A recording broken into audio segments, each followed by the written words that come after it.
दुर्गा नदी के किनारे बसा एक गांव फूलपुर। गांव में कुछ 100-150 लोग रहते थे। अंजलि, जो कि पास ही के जिले में रहती थी और 12वीं पास कर चुकी थी, उसके पिताजी ने बेटी को जल्दी विदा करने के लिए उसकी शादी फूलपुर गांव के मुकेश से करवा दी थी। मुकेश कभी स्कूल नहीं गया था और इस कारण वो पढ़ा लिखा नहीं था और बाकी गांव वालों की हालत भी मुकेश जैसी ही थी। मुकेश के घर में उसके माता पिता भी रहते थे। सासू माँ, मैं बाहर मंदिर तक जा रही हूँ, आधे घंटे में आ जाऊंगी।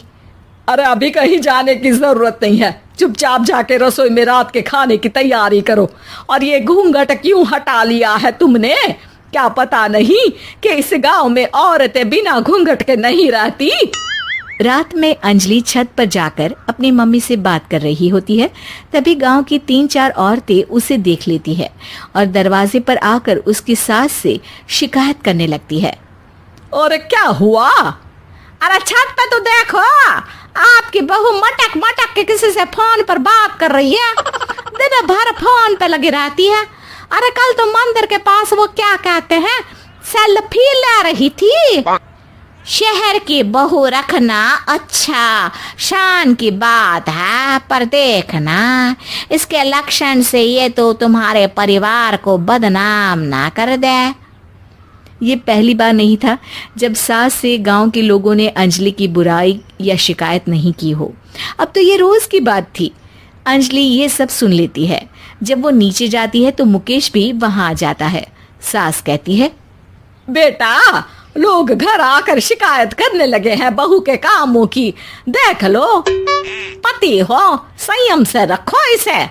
माँ जी, मैं तो अपनी माँ से बात कर रही थी, क्योंकि यहाँ कोई बात करने लायक ही नहीं है और अब मैं माँ के पास ही रहूंगी। वहाँ क्या रहना, वहाँ बाहर के लोग तो ठीक है, पर घर के लोग भी इज्जत ना दे सके।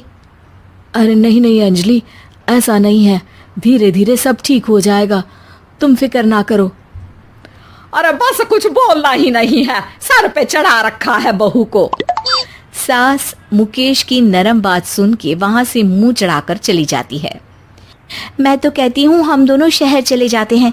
मैं पढ़ी लिखी हूँ, मुझे वहाँ नौकरी भी मिल जाएगी और थोड़े दिनों में आप भी वहाँ कुछ काम ढूंढ लेना। अरे नहीं नहीं अंजलि, हम यहाँ ना गांव का खेत, माँ पिताजी को छोड़कर शहर नहीं जा सकते। माँ पिताजी को कैसा लगेगा और गांव वाले क्या सोचेंगे? ये कहकर मुकेश सोने चला जाता है और अंजलि की गांव वालों द्वारा बुराई का सिलसिला बहुत दिनों तक चलता ही रहता है। लेकिन अंजलि गुस्सा ना दिखाते हुए समझदारी से काम लेती है। बारिश का मौसम चालू हो जाता है। जोरदार बारिश से पूरे गांव में हाहाकार मच जाता है। दुर्गा नदी में बाढ़ आ जाती है और बाढ़ का पानी पूरे गांव की फसल तबाह कर देता है। फसल की ये हालत देखकर गांव वाले निराश हो जाते हैं और बात तो यहाँ तक पहुँच जाती है कि कुछ लोग तो अंजलि को इस सब का दोषी ठहरा देते हैं। अरे पूरी फसल तबाह हो गई, पता नहीं किसकी नजर लग गई है। अरे जब से चौधरी परिवार में ये शहर की बहू आई है ना, तब से ही गांव की शांति चली गई है। इसके कर्म कांड से माँ दुर्गा नदी भी खुश नहीं है। ये सब सुनकर बेचारी अंजलि रोते हुए अपने घर चली जाती है। कुछ दिन बाद सभी गांव वाले अपनी फसल का मुआवजा लेकर अपने अपने घर आते हैं। मुकेश भी 1500 लेकर आता है। अंजलि को जब पासबुक दिखाता है तो अंजलि हैरान हो जाती है। अरे, ये पासबुक में तो उन्होंने 4000 की एंट्री करी है और आपको सिर्फ 1500 दिए। सच में? अरे वो सरकारी अफसर आपको बेवकूफ बना रहे हैं। सरकार की तरफ से हमें 4000 मिले हैं, लेकिन बाकी का सारा पैसा खुद ही खा रहे हैं। आप लोग के अनपढ़ होने का फायदा उठा रहे हैं।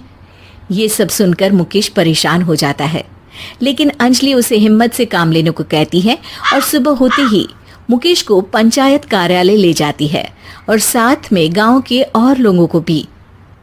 आप सरकारी बाबू क्या गांव के लोगों को बेवकूफ समझते हैं? आपको क्या लगता है ये पढ़े लिखे नहीं है तो आप कुछ भी मनमानी करेंगे?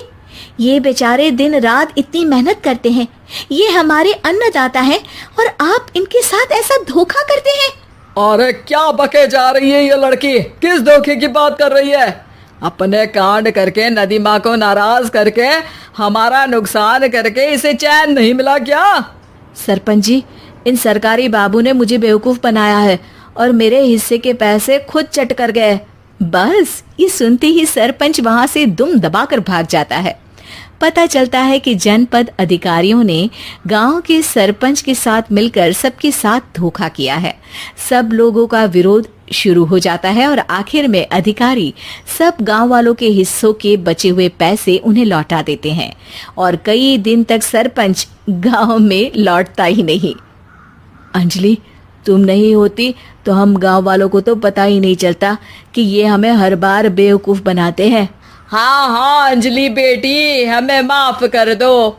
हम सब तुम्हें बुरा भला कहते रहे, लेकिन तुमने ही आज हमें बेवकूफ बनाने से बचाया है। हमें तुम पर गर्व है बेटी।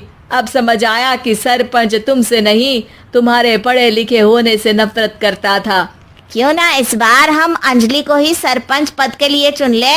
क्या कहते हो गांव वालों? पढ़ी लिखी सरपंच। बस पूरा गांव अंजलि के लिए ताली बजाता है और अंजलि की सास उसे खुशी से गले लगा लेती है।